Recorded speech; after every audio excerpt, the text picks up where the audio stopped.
So, dear colleagues, welcome to the Brazilian Endocrine Society Trail, the best educational and scientific program.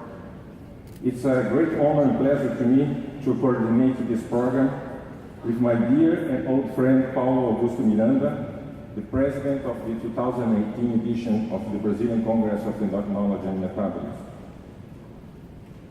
I'd like to take this opportunity to thank you, Paulo, for all efforts we have made together with the president of the Brazilian Society of Endocrinology, Fábio Trujillo, our friend Alexander Hall, chair of the scientific committee of this meeting, and all colleagues from the local organizing committee here in Minas Gerais, to keep going on our long history of collaboration and relationship with the Endocrine Society.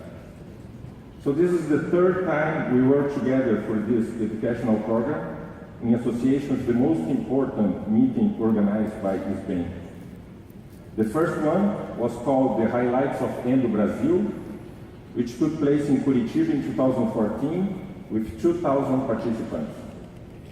The second one was held in Salvador in 2016 with enormous success as well. And now, the Brazilian endocrine community are here in this beautiful city of Belo Horizonte to share and learn knowledge with three special guests. Susan is the president of the Endocrine Society. She's professor of medicine in radiology and associate chief of the division of endocrinology, diabetes and metabolism at the University of Pennsylvania, Philadelphia, where she directs the endocrine fellowship. She oversees a clinical practice with over 23,000 annual visits. Her clinical practice focuses on patients with thyroid neoplasia, and she has been recognized for clinical excellence with the PEN During Clinical Specialist Award. Her research includes use of ultrasonography in the evaluation of thyroid nodules and cancer and thyroid disease during pregnancy. So Susan, thank you very much for being here with us. And now the microphone is yours. Warm welcome for all of us, and it's my fourth day in Brazil, and each day has been a pleasure to get to know more of you and more about the country. Thank you.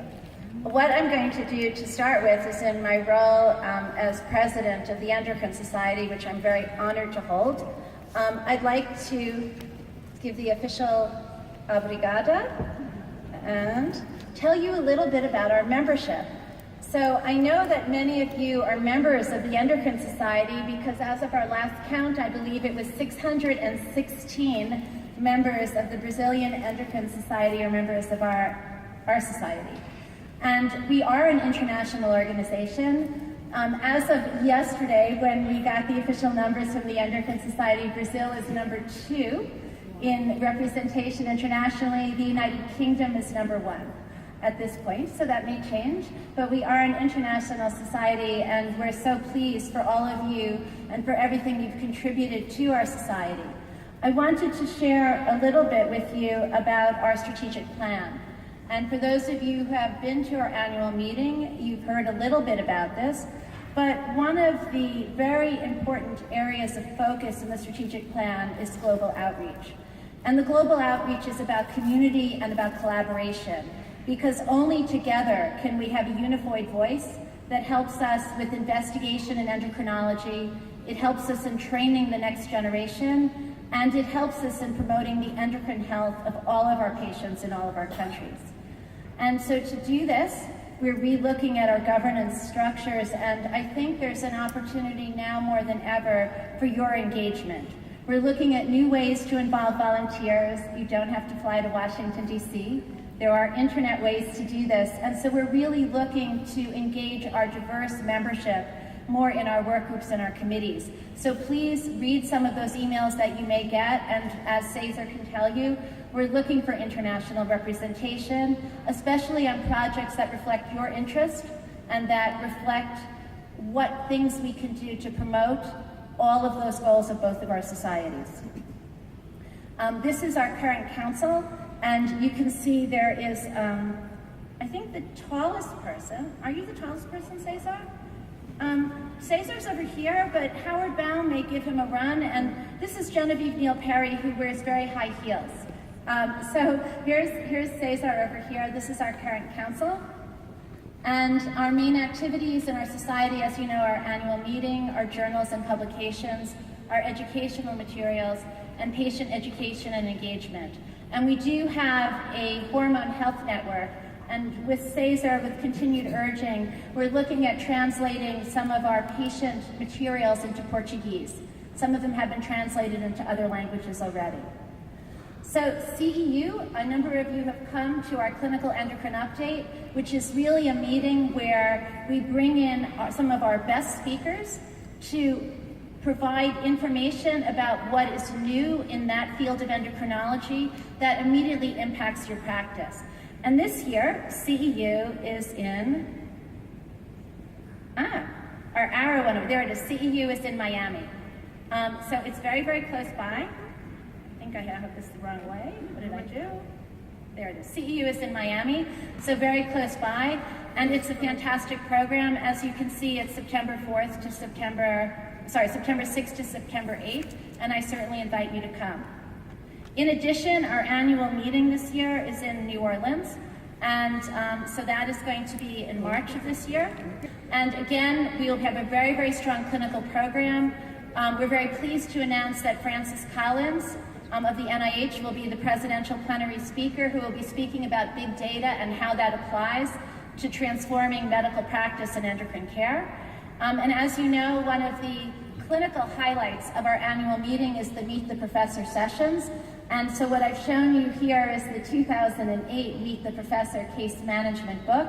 And if you don't have this, if you haven't come to the meeting, there is an Endocrine Society booth here, staffed by two of our fabulous staff members, Sam and Alexa, and this will be on sale both in the paper form and in the e-form, which is certainly a lot easier to use.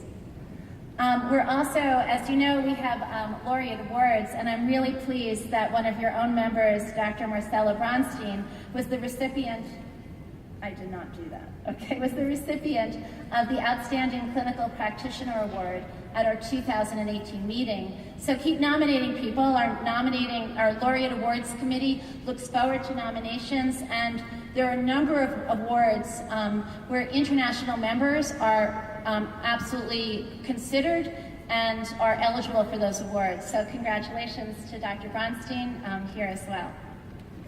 As you know, our journals are available online with membership. Hopefully they're in many of your libraries.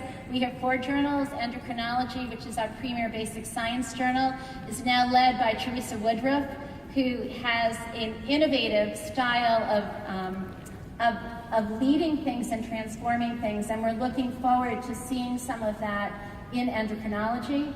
Endocrine Reviews has a brand new editor, Dan Drucker, who is superb. Our first open access journal, the Journal of the Endocrine Society, called JESS, in its first 2 years has led by Larry Jameson and is already on PubMed. And Larry has agreed to continue to lead this journal for an additional 2 years. And Paul Robertson is the editor-in-chief of JCNM. And then in addition, we have every month, you get Endocrine News, which is a distillation of what may be new and innovative in either endocrine practice. There may be a focus on a particular topic, and we also invite you to submit suggestions to the editor of Endocrine News for inclusion. Our clinical practice guidelines, as you know, there are many of them, and this year we will be focusing actually on a new clinical practice guideline for the management of hypercalcemia, specifically focusing on hypercalcemia of malignancy. This is on a timer, we'll be updating two guidelines that have already been published on hypoglycemia and hyperglycemia, and there's an app for this as well. And then lastly, as I said, the global impact that is part of our strategic plan has been part of our society, and shown here are just a number of pictures where our members have been in the Middle East, they've been in India, they've been in South America, and this is a photo from the EndoCares in 2017, and we just had an EndoCares this morning here. So I invite you all to visit our booth. Sam and Alexa are down there, to come to our meetings, to come to CEU, to read our journals, to join our committees and our work groups and to give us all feedback. So thank you.